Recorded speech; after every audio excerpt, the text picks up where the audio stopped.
Welcome to the Kindness Project, the podcast designed to share stories of kindness and share how kindness can make positive change in our world, one small act at a time. This week on the Kindness Project, we talk about figs, the Hamburglar, and what's coming up in the Kindness Project podcast. Welcome to the Kindness Project. I'm joined by a girl who loves a phrase involving food, especially to describe herself. Okay, I thought you were going to expand on that more. No, I'll expand in the conversation we have later on in the podcast. Well, speaking of, I'm joined by a man who can't figure out what a fig looks like. Yeah, it's not I can't work out what a fig looks like. I just don't give a fig. No. You know what though? Figs are pretty tasty. What's putting you off eating a fig? Is it the way the figs look? They're mushy on the insides. Charlotte, give it a go. I tell you, give it a go. My wife and Charlotte's mum did figs, honey and yoghurt for breakfast the other day, and both you and I looked at the fig and went, no, mate, I don't think so.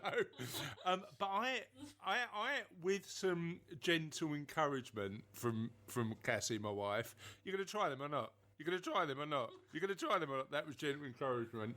I gave the figs a go, and they were really tasty. But you left yours, didn't you?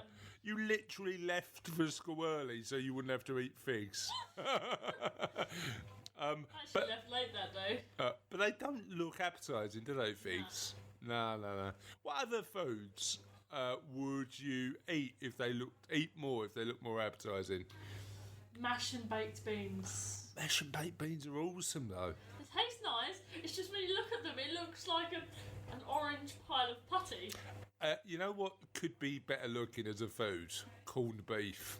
See, I love corned beef, but you need to put it in a sandwich. You couldn't just look at it and go, I could. Corned beef's not an attractive food. But you do like making quite a lot of food-related descriptions, don't you? So you've called yourself Single Pringle. Oh, I still don't know. You've called yourself Single Pringle. You have started to use the phrase, and I'm not sure why, awkward chicken nugget. Why is a chicken nugget awkward? I don't know. It's just that me and my friend were making up some, like, fast food villains. Okay. And we couldn't think of anything for the chicken nugget but awkward. Awkward chicken nugget. And what other fast food villains did you come up with? I don't know. I can't remember. It was like a couple of months ago. Okay. So awkward chicken nugget was the one that stuck, yeah? Yes. And then the supervillain awkward chicken nugget was what was his superpower? He just kind of made everything awkward.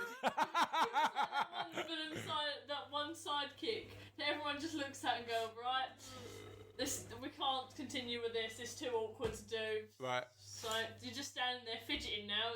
Yeah, just stop being awkward. Yeah. And what did he... So who was the superhero in the universe where every fast food had their own... I think it was Sassy Strawberry. Sassy Strawberry. So it was fruits versus fast food, was it? It was healthy foods versus... Right, okay. Sassy Strawberry. You know what, right? When I was probably a bit younger than you, 7 or 8, my local library had a big poster up, and they used to have Superman, who's obviously not a fruit-related superhero, he's quite conventional, versus a supervillain called Nick O'Teen. And he was it was like an anti-smoking poster with Superman in, and this nicotine-related villain, which is quite an interesting public health message. Public health, it's important, it's the future. I wonder what KFC would be. Don't know. Kentucky Fried Coward. Kentucky Fried Coward. Other pretty well there. Other superhero villains are available. But McDonald's have got one, haven't they? Ronald McDonald. No. Ronald McDonald's meant to be the good guy. Have you not heard of the baddie? No. The McDonald's baddie? You've never heard of the Hamburglar? No, no, Charlotte. You think I'm joking? Genuinely, look up the Hamburglar. You'll find out there is a McDonald's supervillain called the Hamburglar. You don't need to do it now, but definitely do it. So, how can people get in touch with us? Oh, I haven't done this in a while. Yeah. Stretch my memory muscles. Go on. www.kindnessproject.co.uk. That's right, kindnessproject.co.uk or the kindnessproject. No, actually, just .co.uk. On Twitter. At Ola Kindness. Okay, no H since the last time we podcast. Silent H. Holla isn't a silent H, but I'll let you have it. And then Facebook. You just search it. Just search it. Yeah, just search it. www.facebook.com. Put in the Kindness Project, or you can go www.facebook.com/the Kindness Project. If you're trying to find us on Google, just Google the Kindness Project, which should come up. And if you're trying to find us on Ask Jeeves, why are you using a 20-year-old search engine? That's mad. You know, there's actually tutorials online now on how to make your own Ask Jeeves. Oh, we need to do that. We need to do that in a big way. I asked Siri how to get Jeeves back, and it just directed me to these tutorials on how to make Jeeves. Oh, cool. So, would you like to do the jingle? You haven't done it a while, but would you like to do the jingle for Question of the podcast? Very good. I like it a lot. And this week's question of the podcast is: what's the worst or best chat-up line you've ever said, heard, or received? Chat-up line? Yeah. You know, if you're, you don't know what a chat-up line is. So if let's say you're in a bar, and you're a single Pringle, and you mean a pick-up line? Yeah, chat-up line. Yeah, chat-up line. So what's the best chat-up line you've ever heard? Shit, I can't get used to it. I don't know. Pick-up line. Yeah. Oh, okay. There are some awful ones. I mean, I've been married for a long, long, long time, so I don't think I've used the chat line ever in my life. You know what's one of my favourites? Go on. I'm going to send some of your selfies to NASA because they're looking for stars. Oh, God. Quite a modern chat line, having a bit of a Sylvia reference in there. So, listeners, please let us know what your best chat-up line is, and shall we get on with the show? Yes. So, let's have a little bit of kindness news then, shall we? Yes. Shall we have the jingle? Yeah. Go on then. Kindness news.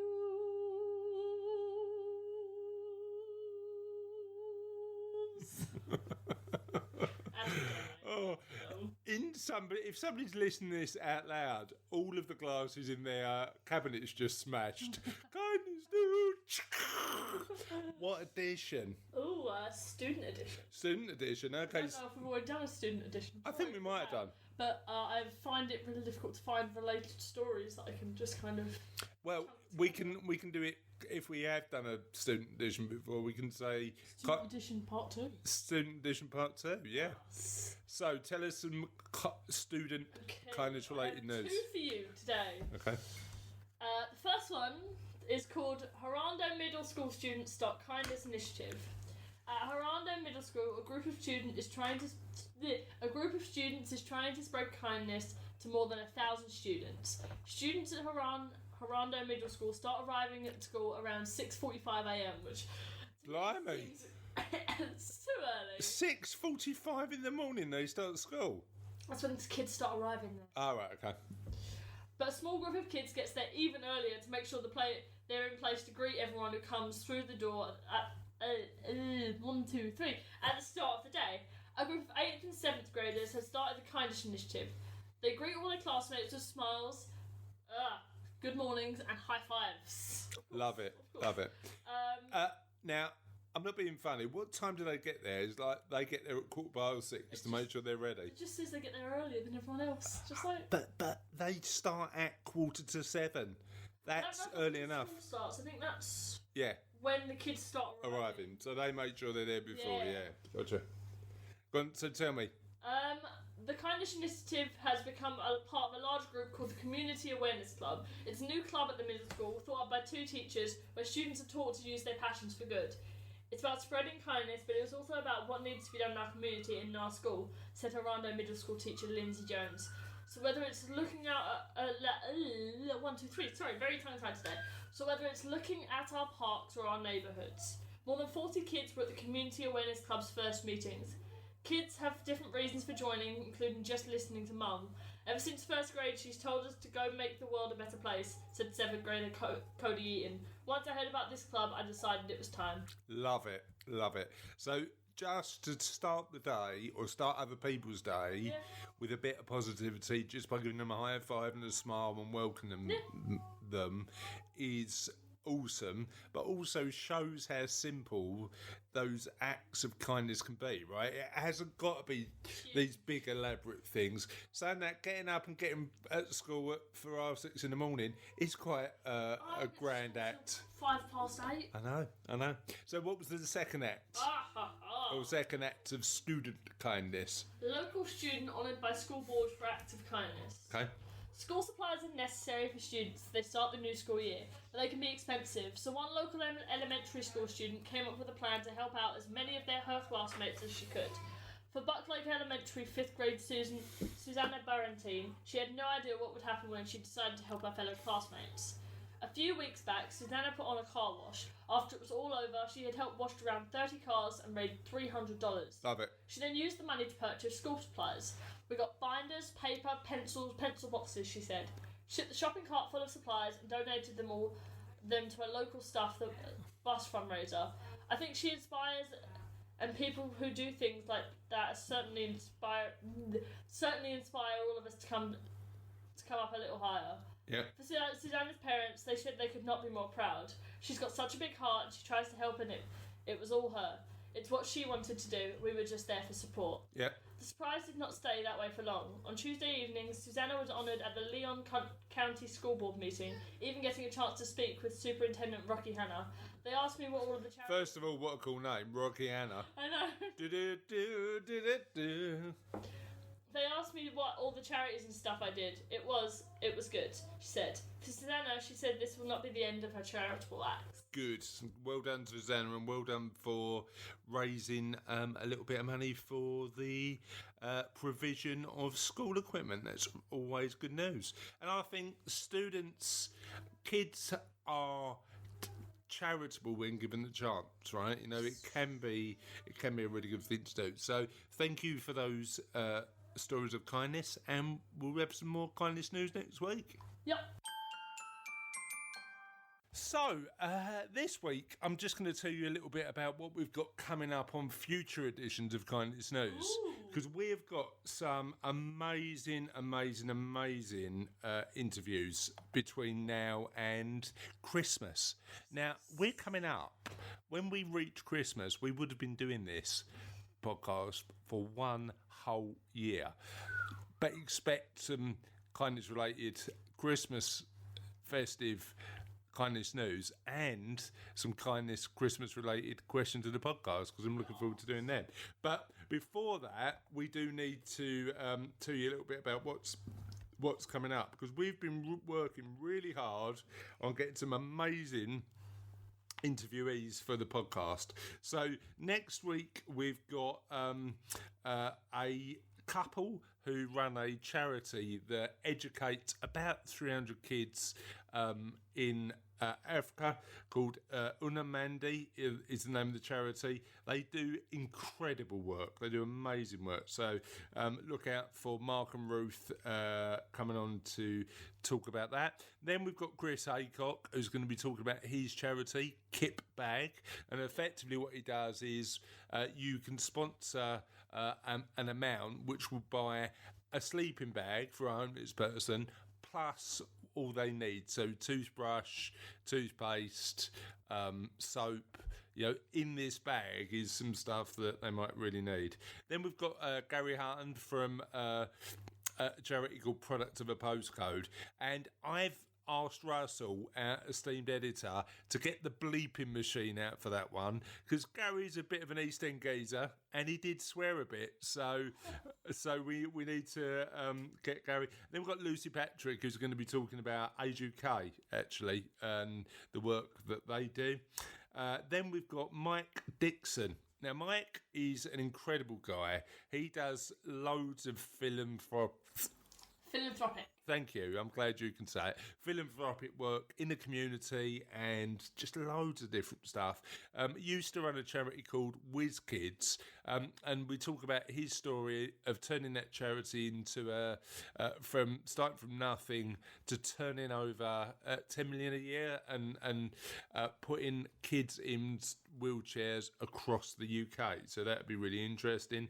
And then we're going to be talking about, then we hit Christmas and we're going to have some special Christmas related episodes of Kindness News. Ooh. Where we talk about Christmas traditions, the biggest pieces of Christmas kindness news, and the best of the first year of the Kindness Project, because we'll hit our anniversary then and we can go look back and go, blimey, that was a good year, wasn't it?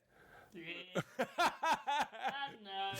So we've got a bumper winter season of the Kindness Project coming up, but we're doing all right, aren't we? Yeah. Sort of 3 seasons in, we've gone through the winter, through the spring, through the summer. Now we're hitting autumn with a vengeance. What are you looking forward to in the Kindness Project? I don't know. We should really do a Halloween one.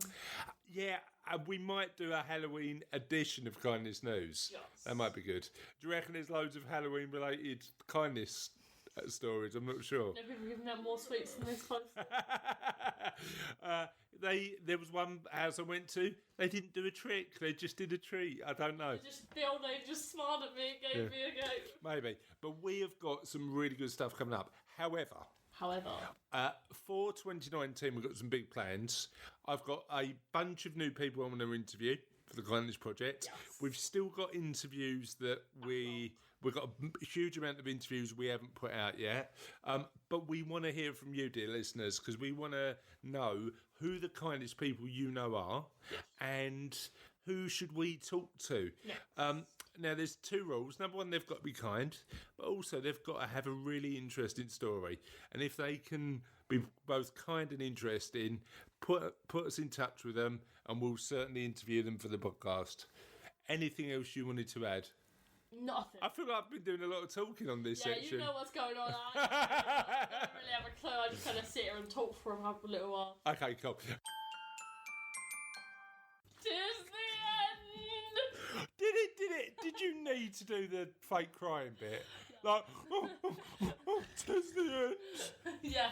And can you just tell our listeners how you've just been practicing the end of the podcast by almost kicking the dog into space? Just, that is not the way to run a podcast on kindness.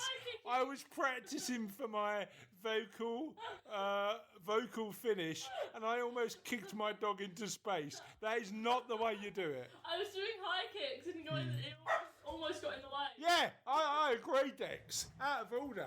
Absolutely out of order. Do you want to go out? Yeah. Do you want to? He's leaving now. He's angry at me. Escape this madness. There you go. I cannot believe it. Trying to kick the dog, practicing the end of the podcast. I can't believe it. I was doing high kicks. So it is the end. And the last couple of weeks, we were talking about how, at the end of the podcast, the kamikaze dive into going from having a decent number of comments from our listeners to very few. There was one week we had 0. That is the week we do not speak of. We went on that weird tangent where I was like, so, what do you want to talk about now? You went on a weird tangent because you were just trying to fill time, and I just went, let's not bother. But we haven't got that challenge this week, and I'm thinking it might be Flo Meek's good luck charm, because we had a 21 responses! we had a lovely email from Flo Meek last week, and since then, and it may be because it's now the end of the summer and people are around a bit more, but we have got loads more responses this week. But it is quite a decent question. The question this week was... What is your biggest claim to flame? What is your biggest claim to flame? Oh, burnt my hand once. What's a claim to flame? I almost caught my blazer on a Bunsen burner. That actually always happened once. I almost caught my blazer. What, did that have to be more cockney? I almost caught my blazer on a Bunsen burner. I genuinely don't know what's going on. I can do it in the other voice to be like... No, it's all right. I almost caught my blazer on a Bunsen burner. I almost caught my blazer on a Bunsen burner. It sounds better the other way, to be honest. Almost caught my blazer on a Bunsen. So here's people's claims to fame, and they vary from the sublime to the simple to the ridiculous and everywhere in between. So let's start. Kay Potter said, I saw Stephen Fry in Swaffham Tesco the other day doing his shopping. Everyone has to do their shopping. That's quite a good one. So you saw Deck from Ant and Deck. Oh, how many years ago was that? That's a blast from the past. That was years and years and years ago, but Mummy still talks about that photo. Now, Christina Giorgio loved this question, so much so that she gave us 5 responses. 5? So... these are her responses. Joanna Lumley, Dave Stewart and Annie Lennox from the Eurythmics all used to live in Crouch End where I grew up, and they used to come into my mum's chippy for fish and chips. Actually, I have quite a long list of famous peeps who have been in my mum's shop, including Jeremy Corbyn, Toby Harris and Tariq Aziz. Francis de la Tour, this is the second message she sent us. Oh yeah, I forgot about Francis de la Tour, Fergal Sharkey and Paul Daniels' son. And then she goes on. So that's the chip shop one, right? Famous chip shop users. And Christina follows. I once had dinner with friends one time at an Italian restaurant locally, and Bernie Grant, who was an old Labour MP, I think, with one of his lady friends, in commas, lady friends, was at the next table. And Christina also said, Rod Stewart went to school with my dad, and he lives up the road from me now. So Rod Stewart's a good one. He lives in Epping in Essex, not a million miles away from us. No, I wasn't. So obviously, what? Jeremy Corbyn. Jeremy Corbyn having a fish and chips. He's a fish and chips sort of geezer, isn't he? I don't know. Christina wasn't too impressed by Jeremy Corbyn because she said, I'm embarrassed to say Jeremy Corbyn used to come in for fish and chips, so obviously not a fan of Corbyn's political perspective. Roger Edwards said, remember, this is a awesome piece of 80s trivia. Remember Rod, Jane and Freddie off of Rainbow? You're looking at me like the answer is no. I know what Rainbow is. I'm not. Right, I will find you a YouTube clip of Rod, Jane and Freddie. I once sat next to Jane on a flight to Menorca. I quite like that. I appreciate that more than you. Heidi Ball says, as part of the Newham Music Academy, I played the double bass at the Royal Albert Hall twice. Now, you've sung at the O2, which is incredible. I love that. Yeah. I love watching you that. And we've been to the Royal Albert Hall for the proms and stuff like that, haven't we? Yeah, we did the... what was it? Kids classical music. Yeah, it was good. The second time, Heidi continues, it was accompanying a story read by David Essex, who you won't know, but was a singer in the 70s, and went to my school. Now, David Essex, I've got a bit of a David Essex celebrity story, because David Essex had a room in our school named after him. It was called the David Essex Music Room. So he came along to our school to open this music room. Yeah. Okay. And I asked for his autograph and gave him my pen. He never gave it back. David Essex stole my pen. Yeah, but Can you believe steal it? My pens all the time. No, but you're not. I don't expect celebrities to pinch my pens. I mean, I am going back I'm sorry, David 32 Essex, if you years. But David Essex, sorry, when I was David 8, Essex, you have to pinched hear my it pen. Yeah, David Essex, if you're listening to this, I'd like my pen back, please. It's probably gone. Oh, no. Victor Sack said, I had lunch with George Michael. That is a biggie. Yeah. That's a real biggie. Yeah. Sat around a pool at the Grand Hotel Eastbourne chatting to Harry Hill and made the final of the IFA Personality of the Year, which is a nice one to do. Oh, and he just made a shepherd's pie from scratch, which he's quite proud of.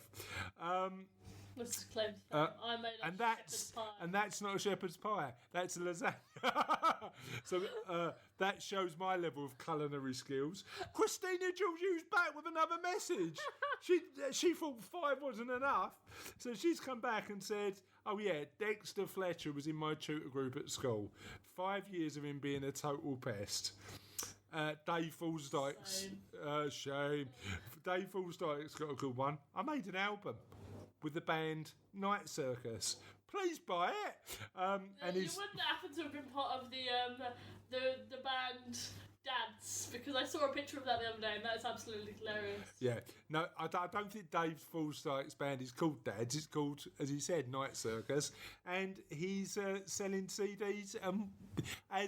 In the spirit of kindness and sharing, I'm going to put a link to the CD on the show notes. I'll listen to it later.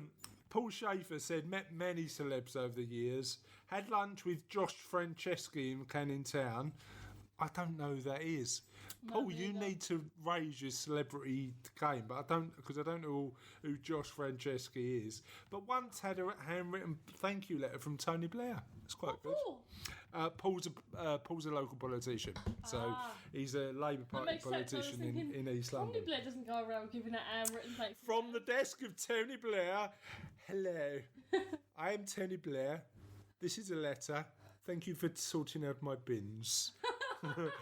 What would be the most inane letter Tony Blair could write? Hello, from the desk of Tony Blair. Hello, this is Tony Blair. Thank you for smiling at me at a restaurant. What do you think? Thank you for chasing the rats away. Hello, this is Tony Blair. Thank you for Mr. Tesco cashier for giving me a pint of milk. So Paul Schaefer, that's a good one. Tony Blair's a good one. Kath Key, friend of the show, said, I can recite the alphabet backwards very quickly. Good skill to have. I can't even recite the alphabet backwards. Scott Gallagher said, Jimmy Carr was sat in my train seat with Rachel Riley. What, on the same seat? Were you sitting on each other's laps? What did you do, Scott? Did you sit on Jimmy Carr's lap? Or did he sit on your lap? Did they move? Was there a lot of laps in? Did you squidge into the same And if seat? You kind of have to brush shoulders. And if Rachel Riley from Countdown was sitting in your seat, did you give her 30 seconds to move and then at the end go do-do-do-do-do-do-do? Chris Laney said, I love a bit of Countdown as well. I love a bit of Countdown. The issue with Countdown, I watched a show when we were in Italy that was kind of like Italian Countdown, except they were shooting targets. Not like Countdown at all then. But there was a certain bit that was shaped like Countdown because they had to get to the number using numbers. All right. So Italian Countdown was about shooting people, was it? Is that what you're saying? No. Chris Laney has got a blinder. Friend of the show, Chris Laney. I used to do Laurence Olivier's hair. Huh? Now, Laurence Olivier was a very, very, very, very, very, very, very famous actor. What did they do? I can't remember because it was before my time as well, but he was very famous. He used to do a lot of Shakespeare. Roberta White, friend of the show and appointed Nan of the show. Can we have a Nan of the show? We have now. Nan of the show. On, then. Said, I've met Princess Alexandra twice, played darts against Bobby George. I've played darts against Andy the Viking Fordham. Who? famous dance player, and had a chat with Trevor Brooking and Billy Bonds. And apparently she's got a rather special claim to fame because she's had dinner with Chris Dames on numerous occasions. That's a claim. That's the most inane claim to fame I think I've ever heard. But well done for bringing it up. Thank you. Stu Morrison's got a few goodies. Apart from guest presenting BBC Football Focus, good one, playing a gig at the Emirates, and being in a scene with Val Kilmer and Elizabeth Shue, or appearing in Channel 4's recent series Lookalikes, he's got a lot of claims to fame, hasn't he? My biggest claim to fame is having a poster I designed in the permanent collection at the Victoria and Albert Museum. And this is the poster he designed. It's called the Takishet Colour Chart. So that's Arts of Broadchurch, and Stu's in that Broadchurch. Nicholas Lang, oh, you'll love this, from Nick Lancaster. He's been on Welsh National TV News twice, and having a pint with David Tennant was fun. Nice. That is a good one, isn't it? Lucy Patrick. Speaking of someone who does a lot of Shakespeare. David Tennant does do a lot of Shakespeare. Lucy Patrick said, I rapped Simon Webbe from the boy band Blue in King film. Did he have a choice, Lucy? Or did you just kind of go up to him and go, right there, I got this Kling film. Yeah. You're going to need to start spinning. If it was in your basement, Lucy, that's probably not the way to go. Was there any chairs with a camcorder? Was there a hostage video? Well, just like Lucy, if you're listening, I know you're a regular listener. If you're listening, please explain why you were rapping Simon Webbe in Clingfield. Please explain why. It was like a hostage situation or a weird Halloween game. Yeah. Rob Reed met John Glenn in a restroom at a US conference. It's a long story. And Brian Hill said, I once dated a Jordanian princess. Not anymore, but he did once. So we had a lot to get through this week. All stories that when I listen to them and go, tell me more. Tell me more. Yeah. What? How did you end up rapping a boy band member in Clingfield? Yeah, because we do the same with toilet paper, except it's the. What? You rap boy band members in Clingfield? No, Mum's down the street. Oh, they play that mummy game at Halloween, don't they? And on that note, and because we've overran, because we had such an awesome haul of answers, it's the end of the show. Bye.